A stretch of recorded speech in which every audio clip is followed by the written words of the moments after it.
Hey, hey, hey. Hey, everybody. Welcome to Dog Life Radio. What is going on, everyone?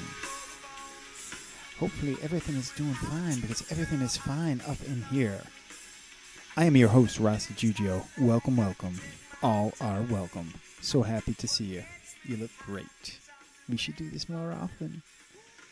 This is episode 28 of The Dog Life. And I am so happy to have something a little bit more local. Not that I don't enjoy talking to all y'all around the world.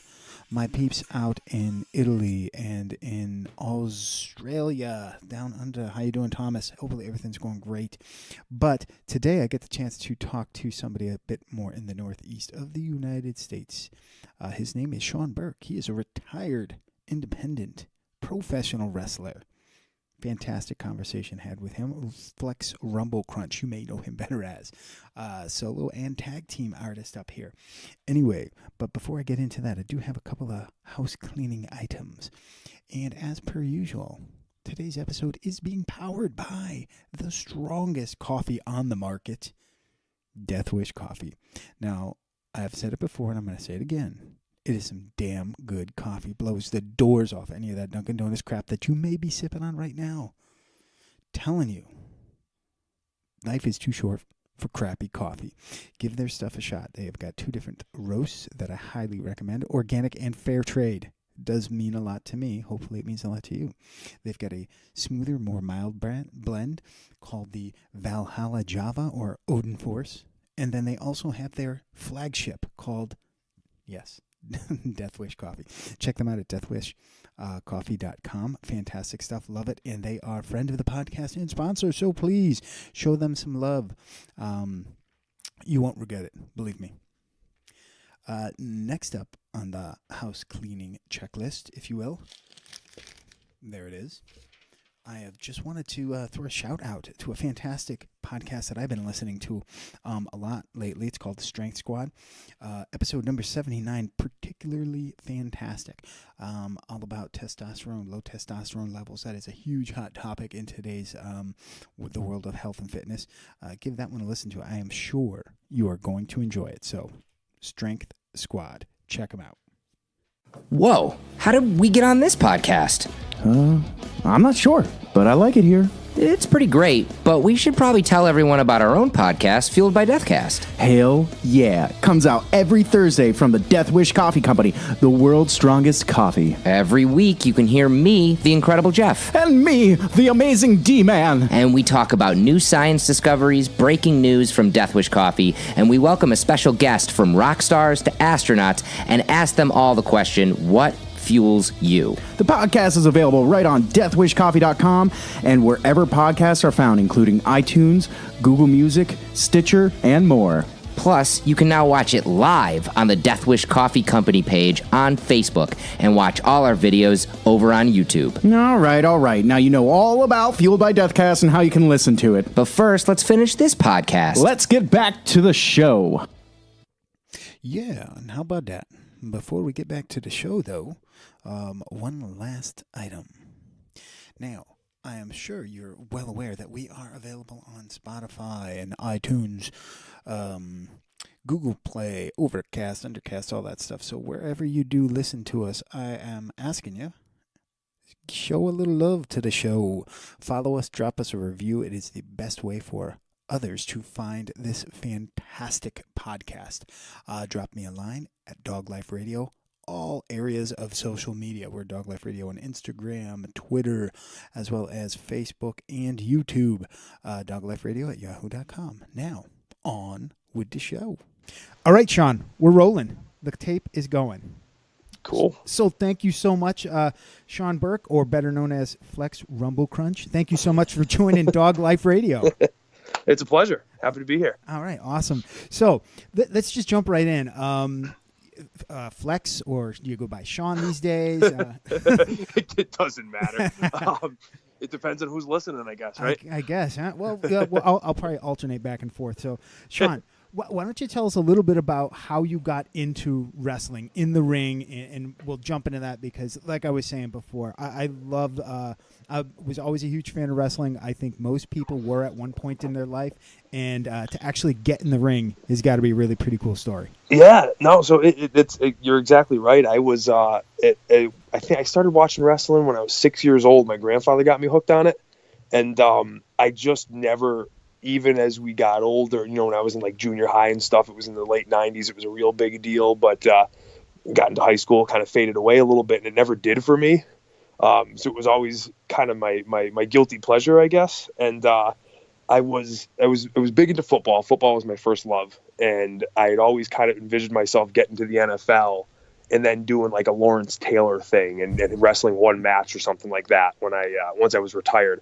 And I obviously wasn't good enough to get to the NFL. So my senior year of college, after football ended and I realized I wasn't going anywhere with it, I found a school. I was going to school at Bentley College at the time, out in the Boston area, and there was a wrestling school in New Hampshire that I had been recommended to by one of my friends. I went up there and started training a little bit. The trainer there, unfortunately, ran into some problems and ended up closing the school down, and I didn't really know where to go for a couple of years. So after I graduated college, I was kind of playing semi-pro football. I wasn't doing a heck of a lot, and happened to have a text conversation with one of the people that used to go up to the school. They recommended a guy in this area, in the Western Mass area, by the name of Antonio Thomas, who had been in WWE for a couple of years in a tag team called the Heartthrobs, and had recommended him to me, gave me his number. I called him up, and I started training with him, and then I just kind of took off from there. That's so cool. So you said you did a little semi-pro football. Where'd you play out of? I happened to do a brief stint in semi-pro myself. I played for the Western Mass Warriors for 2 years. No kidding. So I was with the Berkshire Mountaineers out of they were in the Empire Football League for a couple of years myself. That's quite the experience going into at least the level that I was in. It was you were not paid, and you just played it because you liked to do it. And I mean, what I always describe it as, it was kind of like The Longest Yard, but for real. I mean, these people were either criminals or they were prison guards. That's literally what was on the team. And you had both on the team. Absolutely. We had a guy on my team one of the years that couldn't go to any of the away games because he had an ankle bracelet and couldn't leave Holyoke.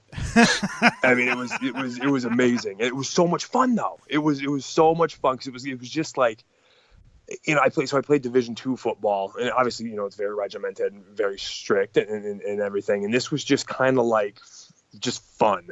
It was no worries. It wasn't like I'm worried about, it was just go out and have fun and play football with your buddies. And you never knew how many guys were going to show up for games. There was a game up in Maine where I literally never came off the field. I was playing offense, defense, and special teams in like the middle of July. I mean, we all thought we were going to die.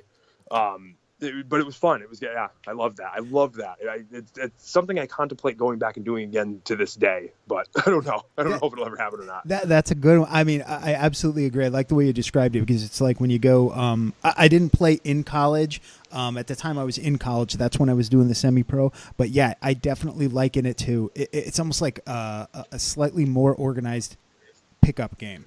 Where you've got, I mean, you're doing, I played defense and special teams, and the defense was definitely more of a basic one because you're only practicing. We were practicing, I think it was twice a week from what I remember. We'd practice twice a week, and then we'd have the games on the weekends. And like you said, you would travel. Like we traveled to, we were in like Newburgh, New York. We played once at Springfield College. I remember we went up to Montreal once, and once we crossed the border, we had something similar where we got there, and then I saw there was a group of guys, and they were really, really worried. And I was like, "What's going on?" And they're like, "Well, I hope we can get back." And I go, "What do you mean? I hope you can get back?" They're like, "Well, we use fake IDs to get in. We're illegal.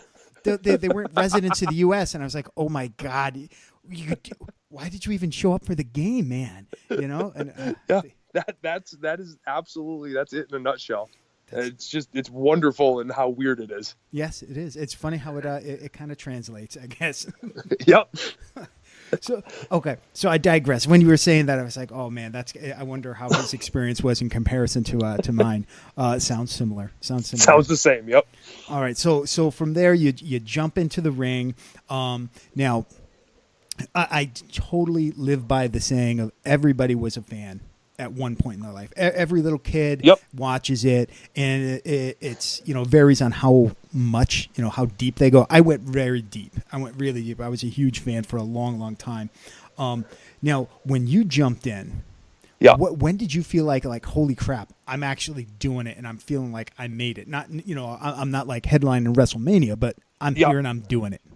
Well, it was, I'll never forget my very first match. It was in a, I want to say Knights of Columbus or something like that in Springfield, actually. Mm-hmm. It was probably 100 people there in the crowd. And I'll never forget that night because it was like when I got out of the ring, it was such a high. It was like almost indescribable. And it was like, oh, man, I could die now. I don't care. Little did I know how much more fun I would have in the years to come. But I'll never forget that. I mean, it certainly wasn't a sense that I've, made it in any way, shape, or form, but it was definitely kind of like, well, I did it. I've always said I wanted to wrestle a match, and at least I did that, no matter how small the scale was. But then I think, I actually, when I started, I was big. I'm 6'3". I was 240-ish when I started wrestling. I got a lot of attention right away, especially in the New England area. I think a lot of people saw a lot of promise in me.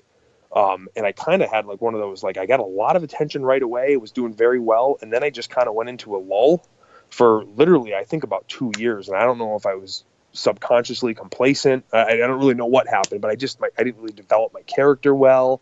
And I was just kind of doing the same stuff and not really progressing. And then, I caught a couple breaks toward, unfortunately, what ended up being the end of my career, but I ended up working for a company called Evolve that has direct ties with WWE, and we were heading on myself and my tag partner were heading on a really pretty good trajectory, and then so I think that's where I was finally like, wow, this might actually finally turn into something, and then I had a bunch of injuries at the same time that caused me to hang them up. So let's talk a little bit about the injuries, and then we'll jump back to your tag partner. But what kind of injuries did you hit? So I want to say about 3 years ago, I got my first concussion, which is I'd never had a concussion that I was aware of playing football. But I got a real bad one with a dude. I was on the best way to describe it. If you're looking at a square professional wrestling ring, I was in one corner, sitting on the floor, basically up against sitting on the mat up against the turnbuckle, and this kid did a move where he literally jumped all the way. He went coast to coast all the way across the ring, and unfortunately, some part of his body, I don't know if it was his forearm or his foot or whatever, but hit me directly in the temple, and it like messed me up real bad. And I had vertigo for a couple of weeks and everything, and that was really my first experience with a concussion. Then I got one shortly thereafter. Once I got cleared to go back, right away I got someone popped me with a forearm on the side of the head, right in the same spot. And I had a good 20 or so minutes where I couldn't remember anybody's names. It was really kind of weird. And then I went about a year without really having anything. But then down in Florida on WrestleMania weekend last year, we were on one of the Evolve shows, and a kid diving out of the ring, just freak accident, but kicked me right in the top of the head. The lights went out completely. Not that I was unconscious, but I went blind for about 20 minutes, which was really bizarre. It was very scary. They got me to the hospital and everything. And when I got home, I went and saw 3 or 4 doctors, and they all kind of said, look, we don't know enough at this point. We're finding all kinds of bad stuff out about head injuries, and you're seeing the stuff that happens to these former NFL players. Nick Bonacani comes to mind. And they're like, we're not going to tell you that you absolutely have to stop, but we kind of look at 3 that have those kind of effects at this point as being kind of the limit where, we can't guarantee that you're going to be safe if you get another one like this. So it kind of came down to that. At the same time, I was having, I've got a lot of nerve damage in my neck from wrestling over the years, just from taking bumps and, kind of hitting my neck a little bit. I've got some nerve damage in my lower back. So it was all these things kind of happened at one time where I was losing feeling in my fingers and stuff, losing feeling in my feet, and then the concussion stuff. And it was just kind of all at the same time where I was like, you know what, it might be time. Just kind of, I think the years of abuse on my body through football and wrestling have kind of broken me to the point where I think it might be time for me to hang them up. Yeah, it's funny how so much more is coming to light now about like CTE. The studies. I think there was a study that was released a couple of months back about the NFL players. It's unbelievable. I've had I believe at least 2 concussions, and It is a little bit scary because you don't know necessarily what's going to happen in 5 to 10 years. You know, you hear, I've heard accounts and read some stuff about it, about like some of the symptoms of CTE, you know, the mood swings and things like that. Obviously, memory loss is one. And every time like I go from being happy to getting upset over something, I go, wait a minute. Right. Is that CTE or what's going on here with my head? But I do that at work. Every time someone tells me something and 2 days later they ask me if I did it, I go, I don't know, it must be the CTE. Absolutely. You can't hold me accountable for that. Right. It's not my fault. So, but yeah, you know, that's the thing. They don't know enough. So like in my situation, you know, part of me goes, what if I'm being too cautious? But then the other part of me goes, you know, I've got a toddler, you know, a year-old son now. I want to be around to be able to play catch with him and coach his football teams and all that kind of stuff. And it's like, if I damage myself enough that I can't do that, I'm going to have some regrets, you know? Yeah, you know, absolutely. And, you know, I think it goes even beyond the CTE. You were talking about the neck injuries, your joints, everything, all the bumps you're taking. It's got to be hurting your back, your knees, your hips. Is so beyond just being able to be cognizant to hang out and play with the kid. You want to be able to run around and, you know, kick a soccer ball or something like that with them too. Exactly. Wild. So are you doing anything these days from a recovery piece to help with that?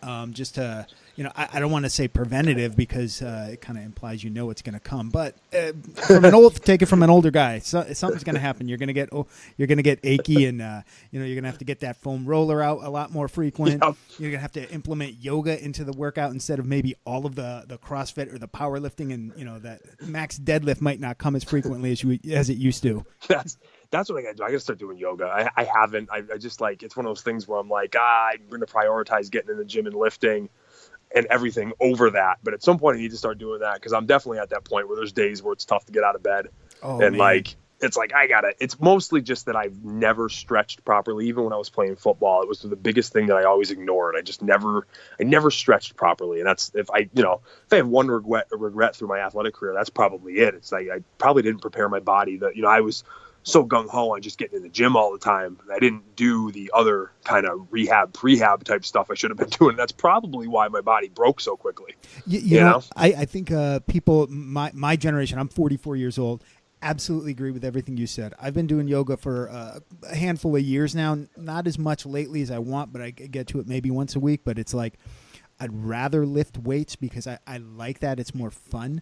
But for my body in terms of functional fitness, man, there is nothing quite like doing a really extreme type of a yoga workout, getting in there, getting that full stretch, the full range of motion. I mean, how many times you wake up in the morning, you go to stretch your arms up over your head and you go, oh, wait, the left arm's not going up as high as the right one because the shoulder's kind of freezing up on me. Yep, not happening today. Yep. Yeah, it happens. So, yeah. Let's see. I use a foam roller. I even have an inversion table because I've had nice. I've had a bunch of back problems, and when I like to do the stretching, I roll out on that hard foam roller frequently, and I'll use the inversion table a couple of times a week. And I don't know, maybe psychological, maybe there's a little bit of science in there too. But I tell you what, it feels pretty good when I'm consistent with it, and that's one of the keys as you get a little bit older. Yeah, no, I mean that's one of the things. One of my buddies, one of my wrestlers, actually Antonio Thomas, my trainer, has an inversion table in his apartment. At one point, he was thinking about getting rid of it, and he was like, "You want it?" And I'm like, "Yep." And then he decided to hang on to it. But I remember when I first started having all my neck issues, just a couple herniated discs back there, and they had put me in traction. And that's another thing I'm thinking about, just getting a traction device, a cervical traction device from my house. It was great. Like I would leave there feeling like $1 million, and I feel like I was taller too, which, you know, goes to the ego a little bit. Believe me, I wish. I'm one of those 5'8" guys who thinks he's six feet tall. So have you ever messed with any of like the cryotherapy? I mean, I don't want to say it's all the rage right now, but it is definitely one of those hot topics when you reading about fitness, recovery, and so forth. Yeah, not at all. Actually, I've never had any. The closest thing I think I've ever had is the old sit in the ice bucket after practice thing. You know, me neither. I'm not really sure of too many that are around in this area, being both of us are here in the Northeast. I mean, but from some of the things that I've read about sitting in the ice bucket, even doing like the extreme cold shower is even more beneficial than not doing anything at all. The extreme cold shower is one of my buddies turned me on to that. He was doing this deal where I don't know if he stumbled across it or read about it or it just happened to him because he ran out of hot water someday. But he was he texted me and he's like, "Hey man," he's like, "You got it." He's like, "You got to try. You get up in the morning, you take an ice cold shower, as cold as it'll go." He's like, "You don't need coffee anymore because it wakes you up and your body feels like $1,000,000. I can't do it. Every time I try, I'm soft. Every time I try to do it, I last like 15 seconds and I'm like, nope, can't do it anymore." So how long is he saying to do it? I think he pulls off now. I think he's got himself to the point where he's doing like a full 5-6 minute shower in there just in freezing cold water. Damn.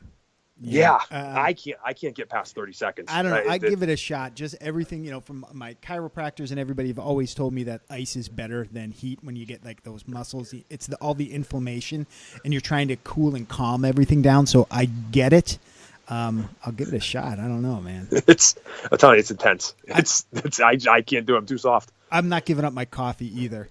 I'm not giving up my coffee. No. I'm all about that. Well, absolutely. All right, so let's jump back to you were talking a bit about how you and your tag partner in Evolve were kind of hitting a really good thing. You were saying you early on in your career, maybe you didn't work on your character as much as you looking back would have wanted to. What was that character? Let's talk to us a little bit about how the character evolves, because I think even the casual wrestling fans, get that it's this in-ring persona. It's this personification of something within the athlete. So let's talk a little bit about how you kind of got started and what it was at the beginning, and that's sort of yes. So it's actually funny. It's the thing that I least wanted to do in my wrestling career, which was FLEX RUMBLECRUNCH, is what I ended up getting the most notoriety from, and that's actually what ended up helping me the most, I think. And when I say developing a character, it's funny. I had a WWE tryout early on down in Florida, and that was one of the pieces of feedback they gave me. They actually said, "We really like you. We like everything that you're doing. We like your look, but we have." The actual comment they made was, "We have 10 other 6'3" white guys, and what makes you different? There's nothing that you're doing makes you stand out." And at the time, I'm like, "Oh, okay, I'll come up with some kind of character." And I remember they said, "No, that's not what we're telling you to do. You have to figure out who and what you are." And I didn't get it for like 2 years. It took me like 2 years to figure out what they meant by that. And then once I finally got it, it was like, ooh, okay. But really, like, what I was doing when I first started, so from a character, just from a who was I perspective, it became a lot easier for me to be a bad guy, to be a heel, and kind of be an arrogant, just kind of like, I'm a super athlete, 6'3", blonde hair, blue eyes. It was kind of like, it felt easy to kind of just be a jackass. Maybe more fun too. What'd you say? Maybe a little bit more fun too. Oh, it's so much more fun. It's easy. It's easier. It's always been easier for me because when you're trying to get a crowd to get behind you and to root for you, you don't want to be that guy that walks out there and just kind of goes, "Yeah, come on." Who cares? No one really cares about that. Yep. And it's much easier to get them to hate you. But you could do that same thing. "Come on." And people are going to be like, "You suck." Like, no, we don't want to see. So it's so much easier to actually get people to dislike you than it is to like you. Yeah. I can see that. And so that was kind of what I was doing. And I was having some success with it at first. But then it just kind of got stale and beyond just like the persona. I think what I was doing in the ring, the intensity, intensity is so important in pro wrestling. I mean, it's obviously it's scripted. It's not a real fight. So what makes people get into you? It's that they have to buy it. They have to look at your eyes and kind of buy your that you really want to kill somebody, even though they know you don't want to. Yep. And that's kind of like, I think that's what was missing. And I think that's what WWE was saying to me, that, you're just coming out here, you're putting on good matches, but there's not an intensity level there. There's nothing there that makes us look at you and go, "Ooh, I want to watch him. I want to pay money to watch him." And so I kind of went like a few years, just kind of almost going through the motions and not even realizing it. And then the company that I started that FLEX RUMBLECRUNCH character at was Chikara, which I don't know how much you know about the independent wrestling scene, but it's a company that's got kind of a weird reputation. It's got a very, very good reputation. It's for a long time been considered kind of one of the top indie promotions, but it's also really, really geared toward your real over the top comedy, kind of geared really toward kids with like outlandish characters and stuff like that. So it's really kind of a niche audience. And I hated it. They pulled me. I knew it was a good opportunity from a company perspective, just from a notoriety perspective, but they pulled me in to be part of a tag team called, actually a trio of 3 guys, called the Devastation Corporation. And literally what we were supposed to be a ripoff of like your 1980s, like the Road Warriors, Demolition, the old face painted tag teams. Okay, so the Road Warriors, my absolute favorite. Just throwing that out there right now. They're up there on mine too. That was my generation right there. Yep. And it was supposed to be a play on that, and it was kind of, I felt like, I'm like, this is just a cheap knockoff. I hate this as much as I love the Road Warriors and I love Demolition, and I used to, the shoulder pads with the spikes and stuff. I used to say to people, like, if they hadn't already done that, that's what I would have done. But they already did it. So I just felt like we were just this shitty, phony ripoff, and I hated the name. So we all purposely had very over-the-top, stupid names, like Flex Rumble-Crunch. My 2 tag partners were Blaster McMassive and Max Smashmaster. It was just, these over-the-top, almost video gamey type names. But throughout that process, or the 3 or 4 years that I was in Chikara doing that character, somewhere along the way, I kind of let go of my, like, I kind of got over the fact that I thought it was goofy because people were actually starting to follow us. And I was like, okay, well, maybe I don't love it, but the fans seem to like it. So maybe I'm onto something.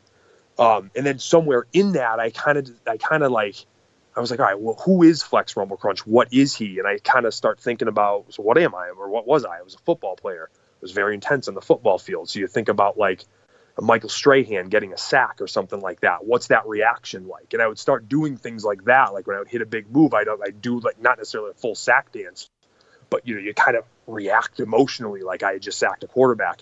And that's where it really kind of started to take off. And that was kind of, I think, me finding what I was. And that was, and then you said it started off as a trio, but then moved into more of the tag space? Yeah, so what ended up happening with us is we had a pretty good run there in Chikara as that trio. One of Max Smashmaster ended up kind of slowing down a little bit. He had just had a kid. He was starting to have a couple of kind of minor health issues, but health issues enough to some injuries and stuff like that to keep him away for a little while. And it turned into pretty much just me and Blaster McMassive kind of running as a tag team. And we got an opportunity to go in as the Devastation Corporation and work for Evolve based off of that.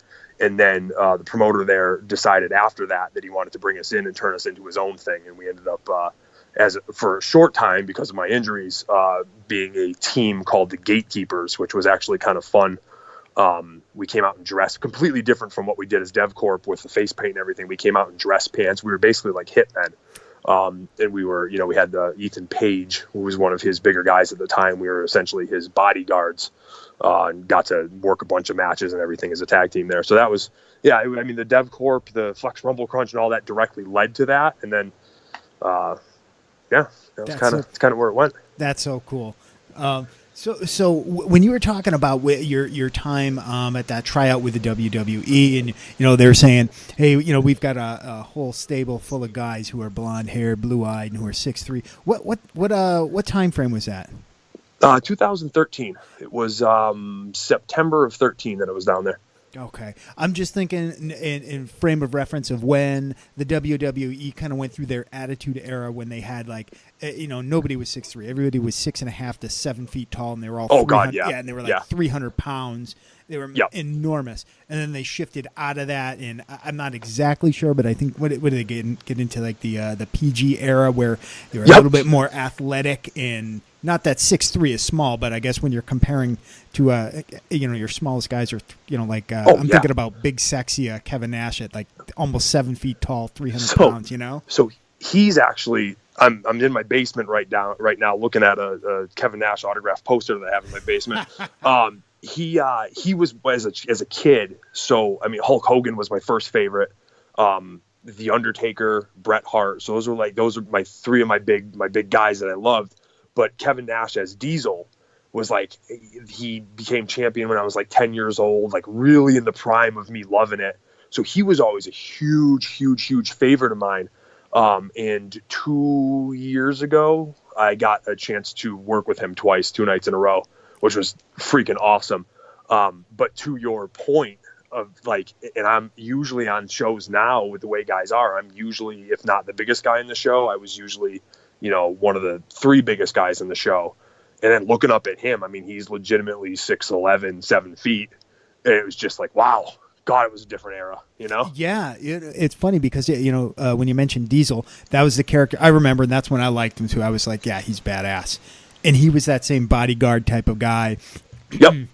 Kind of building his recognition and everything outside the ring, then kind of coming in and then just, steamrolling everything. And then, toward the end, turning heel, and right before he left to go over to WCW. I think that's when the NWO was born. Yep. Yeah. Him and Razor Ramon, Scott Hall, who's also a freaking huge guy.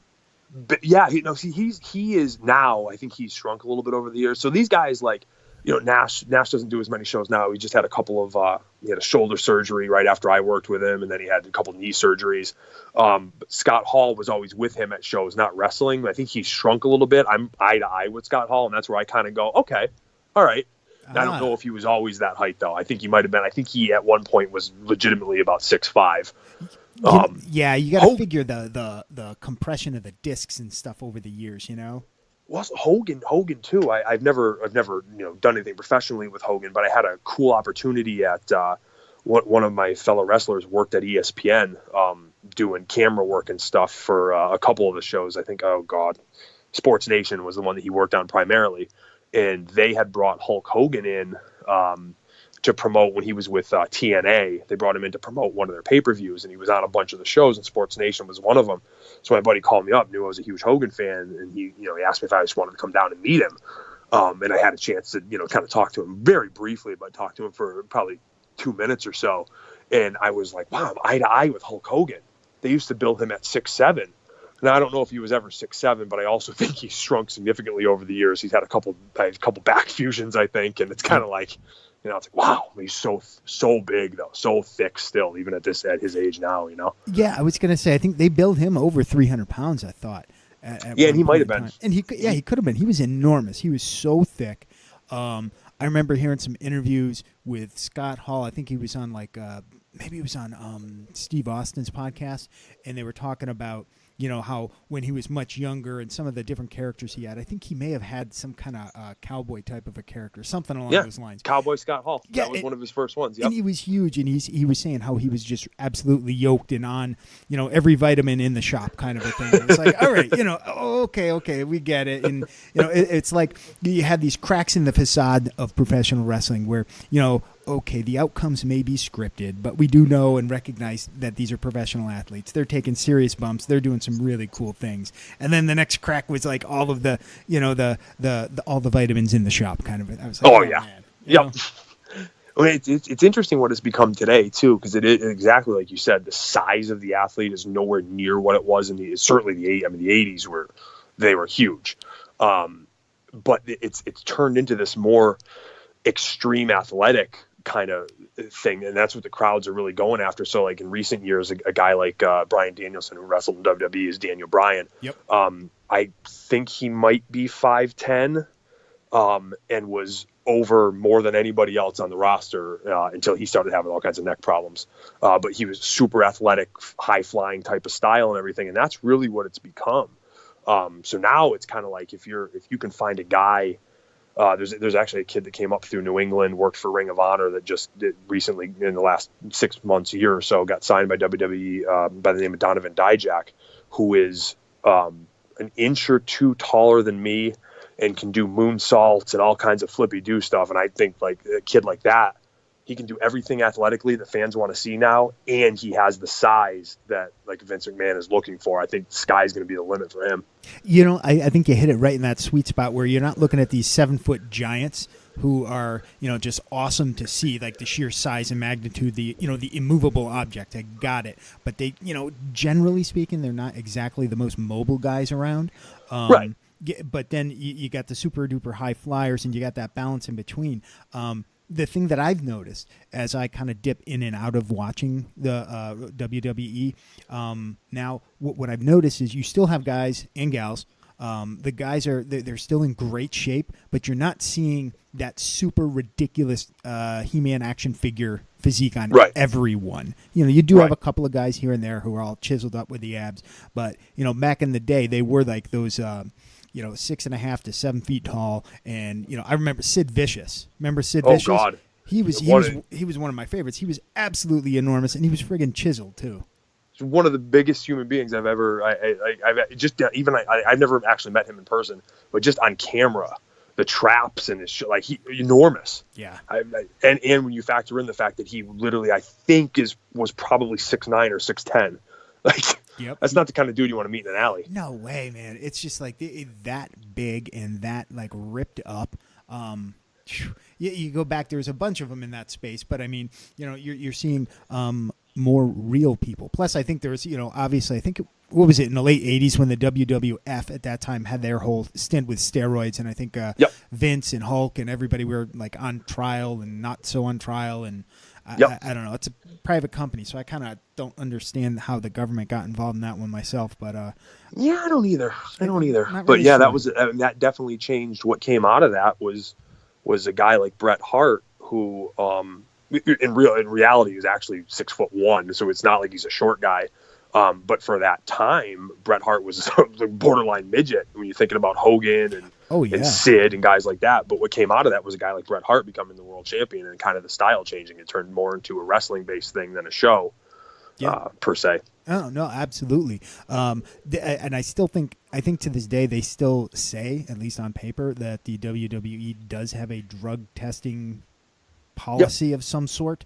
I remember there was something with Brock Lesnar not too long back when I think he made the jump from the UFC back into the WWE. Yeah. There was something about, I guess he popped hot in the UFC, but then when he went to the WWE, they said that he had some kind of temporary work arrangement, which meant he was outside of their drug testing policy. Some kind of loophole there, but he had been back with WWE for a few years. But went back and did like one special appearance with UFC, and he got hit with something in the UFC drug test.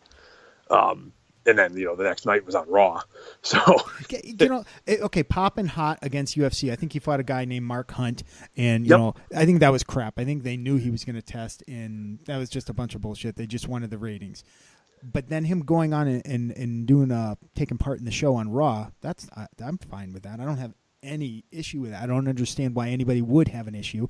It's sports entertainment, Yeah, I never have either. And I'll be honest and say that I've actually never done anything. And if I had, I don't know if I would advertise it. But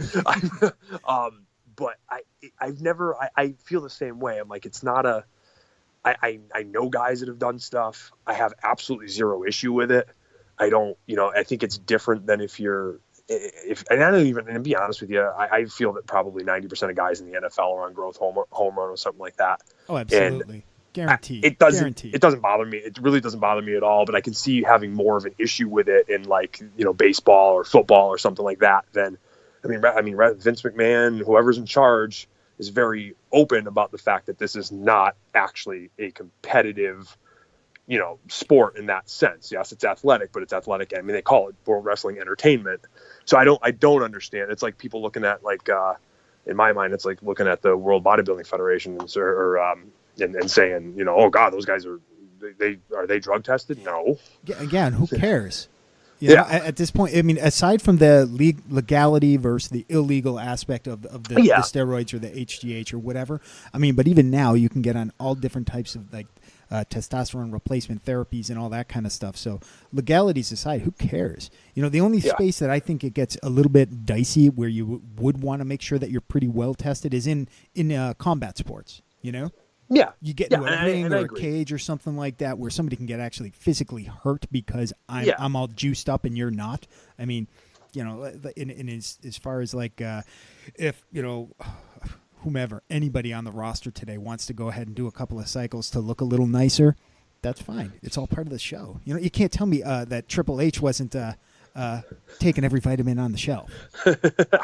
I would, Who knows? I would assume he was, but he never failed a test. Who knows? Yeah, whatever. I mean, he may have had an inside lead on to when those tests were, but we don't need to go there.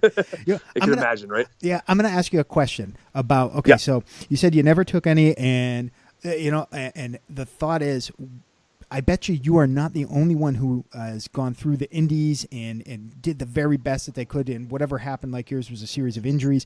What if somebody had come to you and said, "Here's this magic pill that will guarantee that you're going to get into the WWE, but you're going to have to live with everything that comes with taking it, like the pills or the shots or everything like that, the health risks and everything." Looking back, it makes it easier to kind of say, I think I would have or I think I wouldn't have, but, in the heat of the moment, it's a much different decision.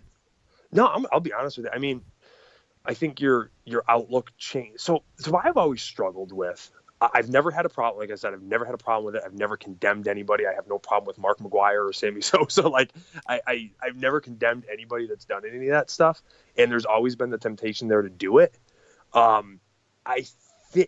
don't know why I never did. I can tell you now with having a kid and everything, I'm glad that I didn't, because I mean, I guess you don't know. I've read a lot of research that leads me to believe that there's a lot of things out there that you could do that aren't necessarily legal, but that are actually probably safe for you. Mm-hmm. But at the end of the day, I guess you don't know. So now having a kid, I'm kind of like, I'm probably happy that I didn't. But I mean, there was a point where, I think if someone had come to me and said, whether it be football or it be wrestling, you can make it to the NFL or WWE, just, take a couple cycles of this. I would be hard pressed if I had that guarantee to say that I wouldn't have done it. Sean, I would have done the exact same thing, but there's nothing that could make me about a half a foot taller. So, but no, I guarantee if you ask, 1,000, 1 million 18-year-old guys coming out of high school, said, do a couple of cycles, take a couple of this, couple of that, and you're going to definitely get the D1 scholarship to a football league, and you're going to get drafted in the first round, whatever. You're going to play pro football or go pro wrestling, because, you can make that kind of money there. It's guarantees. And your comment about having a kid, it's kind of funny how certain things, as you get a little bit older, there are those pivotal changes. That's definitely one that makes you look back with a different view. Yeah, but I don't. I'm pretty sure I would have said yes if someone gave me the guarantee. If someone said maybe, I think that's kind of where I was. It was kind of like maybe, and I think that's why I never did, because it wasn't really a guarantee. But if there ever was, I'd be lying to myself, I think, if I said I would. No, I wouldn't have done it. But you know what? That's the thing. The guarantee, taking it and getting all chiseled up and everything and have your performance skyrocket is great. But the fact, the actual harsh truth of it is there's dozens and dozens and hundreds of people out there doing that now that you're now going to have to compete with. Yeah. So that's where that guarantee is that's just not a reality. Yeah. There's a million people that have done stuff like that throughout the years that have gotten nowhere with it. So that's kind of, it's like, okay. I found a bunch of them on my semi-pro football team, to be honest with you. Now, there is something that I would definitely never have done anything for the purpose of semi-pro football. I can tell you that. That is damn straight. So now you've had the career in wrestling, in the ring, injuries, highlights, everything. What are you doing these days? I know I follow you on Instagram, so I kind of know a little bit about what's going on. But why don't you tell us a little bit about in terms of training, that type of thing? I'll tell you what, I'm in a lull where I'm kind of like, well, I'm not. There is something missing, I'm not doing really anything other than I'm lifting every day. Well, not every day, but I'm lifting 4 to 5 times a week usually, and just I'm kind of at a point where I'm like, all right, I want to do something else. I envision that at some point I will have one last match.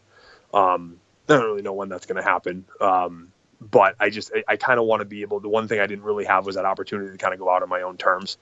And I think in the right match with the right people, I'm not really worried about getting injured or anything like that. So at some point, I think I'm going to do one final hurrah, really just for me. I don't really know at this point if anybody really care other than me, but, I'm kind of just lifting, going to work, being a father, kind of your everyday stuff. At some point, I do have really kind of a drive to get into coaching football. Yep. And the problem I have, or I guess an insecurity that I have, is that I feel like, I wrestled for 7 years. So it's been about 7 years since I've had anything to do with football. And I think I've probably forgotten a lot of, specifically just like how to teach kids drills and stuff like that. I think I've forgotten a lot of that.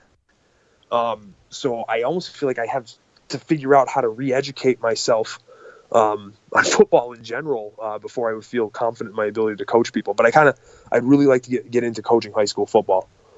So just the fact that you can actually acknowledge that, it's more than knowing how to play the game and knowing the positions, knowing the plays, knowing the drills, actually acknowledging the fact that, I need to learn how to teach kids how to do it. Kids' brains don't work the same way ours do. So that's huge right there. Because in my head, I can think about it, and it's been a hell of a lot longer since I've played football than you.